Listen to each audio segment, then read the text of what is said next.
Hoy nos metemos de lleno a un concepto fundamental del derecho actual, el neoconstitucionalismo.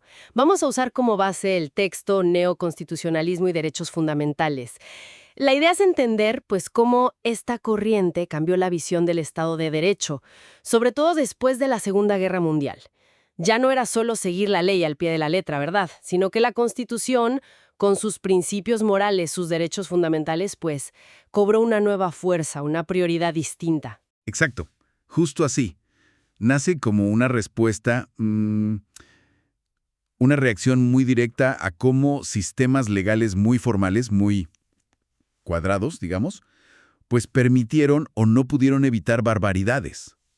El neoconstitucionalismo busca un Estado de Derecho que tenga sustancia, contenido material, donde la dignidad humana, los derechos, estén en el centro, no solo las formas.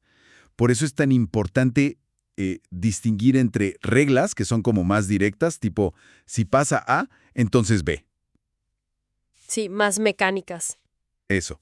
Y los principios constitucionales, que son más como aspiraciones, valores más abiertos. Ok, para entender bien de dónde viene esto, ¿cuál fue exactamente el contexto histórico? ¿Qué pasaba en el mundo? Pues mira, nace justo después de la Segunda Guerra Mundial, principalmente en Europa. Piensa en Italia, 1947, su constitución, o Alemania, la Ley Fundamental de Bonn de 1949. Fueron respuestas directas al trauma, a los horrores que se vivieron. Se dijo, nunca más. Y para eso necesitábamos constituciones que fueran más que papel. Más que declaraciones bonitas. Exacto. Que fueran normas jurídicas de verdad, las más importantes, obligatorias para todos, incluido el legislador. Eso fue un cambio radical. Y en términos de filosofía del derecho, ¿dónde lo ubicamos? ¿Es iusnaturalismo? ¿Es positivismo? ¿Es algo aparte? ¡Qué buena pregunta! Es interesante porque no encaja perfecto en ninguna caja. No es iusnaturalismo puro, esta idea de leyes morales universales por encima de todo. Pero tampoco es el positivismo más estricto, el que dice solo vale la ley puesta ahí ya.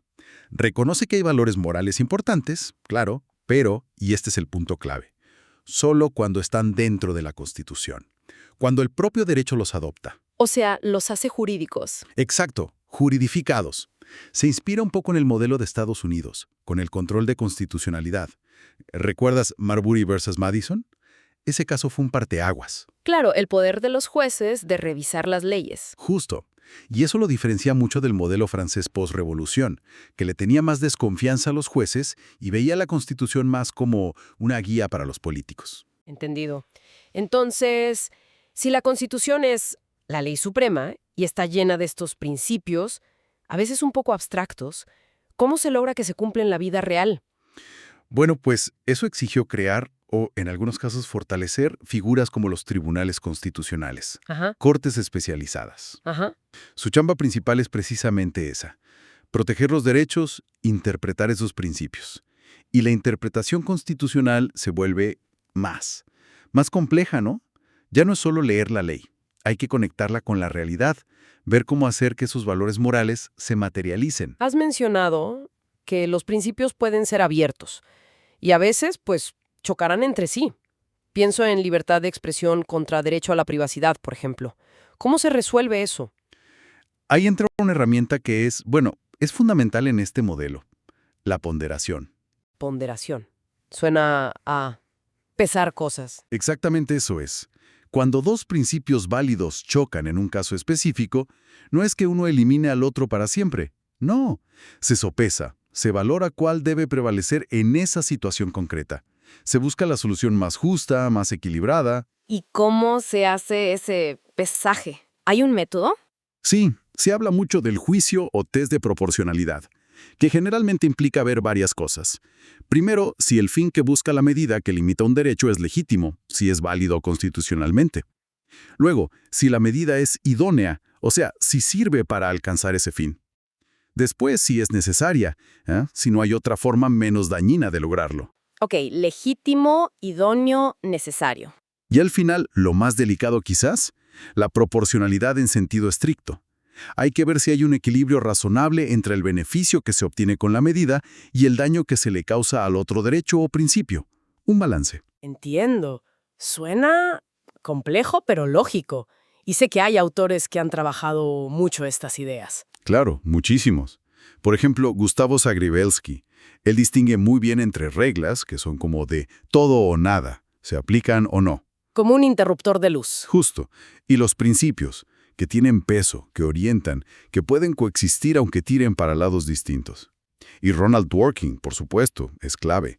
Él habla de principios como exigencias de justicia, de moralidad política, que guían al juez, sobre todo en esos casos difíciles, donde las reglas solitas no alcanzan. Y todo esto, me imagino, le da al juez un papel mucho más central, ¿no? Definitivamente. Se habla de un poder judicial más activista, en el sentido de ser el garante último de los derechos fundamentales. A veces incluso tiene que actuar cuando otros poderes no hacen su trabajo. Existe la figura de la inconstitucionalidad por omisión, por ejemplo. Cuando el Congreso no legisla algo que la Constitución le ordena. Exacto. Y usan herramientas como el principio pro homine, que es interpretar siempre a favor de la persona, de sus derechos. O hacen análisis muy intensos de razonabilidad de las leyes. Suena como un sistema muy robusto para proteger derechos. Pero, siempre hay un pero, ¿no? ¿Qué riesgos o críticas se le hacen? ¿No puede generar incertidumbre o darle demasiado poder a los jueces? Es la gran pregunta y el debate constante. Sí, claro que hay riesgos. Uno muy señalado es la posible extralimitación judicial. Que los jueces se metan donde no les toca. Básicamente, que invadan funciones del legislativo o del ejecutivo, que son los poderes electos democráticamente.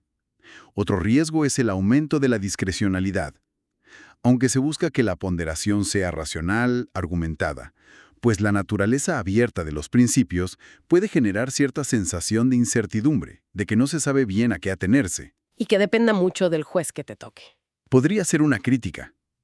También se habla a veces de un elitismo judicial, como si los jueces fueran los únicos capaces de decir qué es lo moralmente correcto para la sociedad, o que interpretaciones muy centradas en lo individual acaben debilitando bienes colectivos importantes. Por eso, la idea de la autolimitación, del self-restraint judicial, es vital. Los jueces deben ser conscientes de su rol y de los límites. Ok, para ir cerrando, recapitulando muy rápido. Neoconstitucionalismo significa, entonces, constituciones que son la ley máxima cargadas de principios y derechos, y un poder judicial con un rol central en interpretarlas y protegerlas, usando herramientas como la ponderación. Correcto, esa es la esencia. Y quizás para dejar algo en el tintero, una reflexión final podría ser esta. Al darle tanto peso a principios morales dentro de la Constitución y a este rol tan fuerte de los jueces interpretando y ponderando, ¿cómo logramos el equilibrio? El equilibrio entre proteger de verdad los derechos de todos, de forma efectiva, pero sin sacrificar la certeza jurídica, la previsibilidad del derecho y respetando también las decisiones que toman los órganos que elegimos democráticamente. Esa tensión, creo, es el corazón del desafío permanente de este modelo constitucional.